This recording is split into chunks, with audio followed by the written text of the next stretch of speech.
नमस्कार, मैं हूं अंकुर और आप देख रहे हैं सत्यहिंदी.com। आइए एक नजर डालते हैं अब तक की सुर्खियों पर।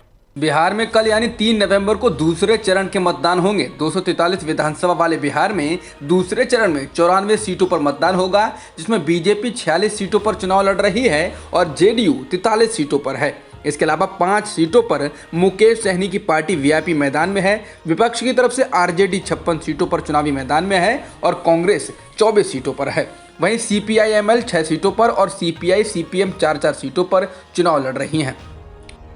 मध्य प्रदेश उपचुनाव में 28 सीटों पर 3 नवंबर को मतदान होगा। चुनाव में 14 मंत्रियों की साख दांव पर लगी है। इसमें से 11 पर तो भाजपा सांसद ज्योतिरादित्य सिंधिया की प्रतिष्ठा भी दांव पर है, क्योंकि ये उनके कहने पर ही पार्टी बदलकर भाजपा में आए हैं। सुप्रीम कोर्ट ने मध्य प्रदेश के पूर्व मुख्यमंत्री कमलनाथ के राज्य में उपचुनाव के दौरान स्टार प्रचारक होने पर लगाई रोक पर स्थगन आदेश जारी कर दिया है। पूर्व मुख्यमंत्री की अपील पर आदेश जारी करते हुए मुख्य न्यायाधीश एस.ए. बोबडे ने कहा कि हम चुनाव आयोग के आदेश पर स्टे लगा रहे हैं और चुनाव आयोग को इसका कोई अधिकार नहीं है। शीर्ष अदालत ने इस मामले में चुनाव आयोग को नोटिस जारी कर जवाब मांगा है। सीजीआई ने चुनाव आयोग से कहा कि स्टार प्रचारक सूची से उम्मीदवार को हटाने के लिए आपको किसने शक्ति दी है? आप चुनाव आयोग हैं या पार्टी के नेता हैं?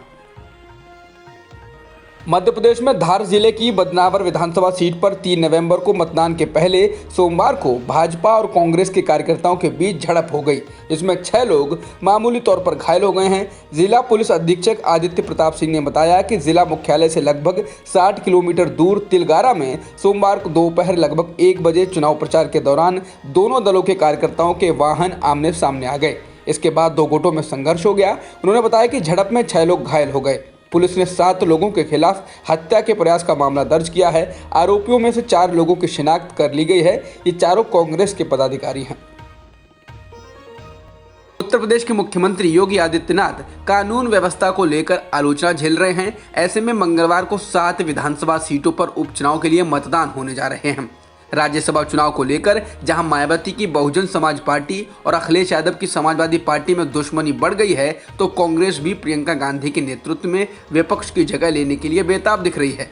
अब देखना होगा इन सीटों पर योगी सरकार के प्रति नाराजगी दिखती है या नहीं। बता दें 2017 के विधानसभा चुनाव में इन 7 सीटों में से 6 पर बीजेपी को जीत मिली थी।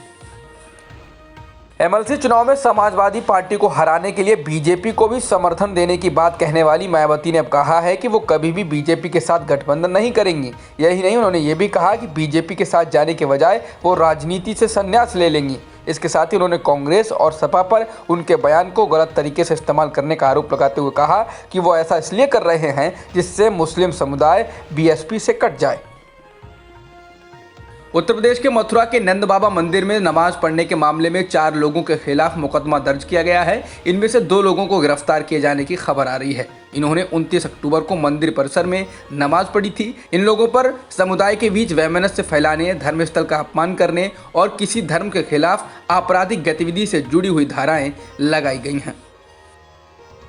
बुरी तरह से कर्ज में डूबे रिलायंस ग्रुप के चेयरमैन अनिल अंबानी ने अब एक और बिजनेस बेचने का फैसला लिया है। अनिल अंबानी ने अब रिलायंस कैपिटल लिमिटेड कंपनी की सहायक फर्मों रिलायंस जनरल इंश्योरेंस और रिलायंस निप्पो लाइफ इंश्योरेंस को बेचने के लिए बोलियां आमंत्रित की हैं। अनिल अंबानी को इन कंपनियों की बिक्री से 20,000 करोड़ रुपए के करीब रकम जुटाने की उम्मीद है। रक्षा मंत्री राजनाथ सिंह ने एक बार फिर कहा है कि चीन भारत की सीमा में नहीं घुसा है। इंडिया टुडे को दिए गए इंटरव्यू में उन्होंने राहुल गांधी को निशाने पर लिया और कहा कि एलएसी पर स्थिति काबू में है और चीन भारत की सीमा में नहीं घुसा है। जो ये दावा करते हैं उनका दावा आधारहीन है। लखनऊ के हजरतगंज थाने में शायर मुनव्वर राना के खिलाफ एफआईआर दर्ज की गई है। ये एफआईआर मुनव्वर राना के उस बयान को लेकर दर्ज की गई है जिसमें उन्होंने कार्टून विवाद को लेकर फ्रांस में हुई हत्याओं को सही करार दिया था। एफआईआर में इस बयान को वैमनस्यता बढ़ाने वाला बताया गया है। पुलिस के मुताबिक मुनव्वर राना के द्वारा दिया गया बयान सामाजिक सौहार्द को बिगाड़ने के लिए पर्याप्त है, जिसकी वजह से उनके खिलाफ ये एफआईआर दर्ज की गई है। सिर्फ 5 दिन के लिए मुख्यमंत्री रहे सतीश प्रसाद सिंह का दिल्ली में आज निधन हो गया। सतीश प्रसाद सिंह सबसे कम वक्त के मुख्यमंत्री रहे। उनका कार्यकाल महज 5 दिनों का था। वो बिहार में पिछड़े वर्ग से आने वाले मुख्यमंत्री थे। अफगानिस्तान की काबुल यूनिवर्सिटी में सोमवार को हुए आतंकी हमले में कम से कम 25 लोगों के मारे जाने और बड़ी संख्या में घायल होने की खबर है। जानकारी के मुताबिक बंदूकधारी काबुल यूनिवर्सिटी में घुसे और फायरिंग शुरू कर दी। आंतरिक मामलों के मंत्रालय के प्रवक्ता तारिक आर्यन ने AFP को बताया 3 हमलावर इसमें शामिल थे। इनमें से एक ने खुद को शुरुआत में ही विस्फोटक से उड़ा दिया। 2 हमलावरों को बाद में सुरक्षा बलों ने मार गिराया। प्रियंका राधाकृष्णन न्यूजीलैंड की पहली भारतीय मूल की मंत्री बन गई हैं। प्रधानमंत्री जेसिंडा आर्डर्न ने अपने दूसरे कार्यकाल में मंत्रिमंडल का विस्तार करते हुए 5 नए मंत्रियों को नियुक्त किया है। प्रियंका इन नवनिर्वाचित मंत्रियों में से एक हैं। अमेरिका में कल यानी 3 नवंबर को राष्ट्रपति पद के लिए आम जनता मतदान करेगी। इस बार मुकाबला डेमोक्रेटिक पार्टी के उम्मीदवार जो बाइडेन और रिपब्लिकन पार्टी के उम्मीदवार व राष्ट्रपति डोनाल्ड ट्रंप के बीच है। भारतीय समय के अनुसार कल शाम 4:30 बजे से अमेरिका में वोटिंग शुरू होगी। हालांकि ट्रंप सुप्रीम कोर्ट का रुख कर सकते हैं। ट्रंप का कहना है कि हम चुनाव होते ही उसी रात अपने वकीलों के साथ तैयार होंगे। मुझे लगता है कि इससे एक बड़ा खतरा है और बड़े स्तर पर धोखाधड़ी तथा दुरुपयोग हो सकता है। भारत में एक दिन में 45,000 से अधिक कोरोना संक्रमण के मामले दर्ज किए गए हैं और 496 लोगों की जान भी गई है, जिसके साथ ही देश में कुल कोरोना संक्रमितों का आंकड़ा 82,29,000 के पार हो गया है और मृतकों की संख्या 1,22,000 से अधिक हो चुकी है। फिलहाल एक्टिव मामले 5,61,000 से अधिक हैं।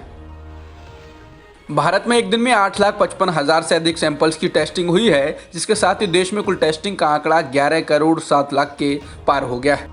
दुनिया में कोरोना संक्रमितों का आंकड़ा 4,66,00,000 के पार हो गया है और मृतकों की संख्या 12 लाख के पार हो चुकी है। फिलहाल 3,48,00,000 से अधिक लोग ठीक भी हो चुके हैं। अब तक की खबरों में इतना ही। बाकी खबरों के लिए बने रहिए सत्यहिंदी.com के साथ।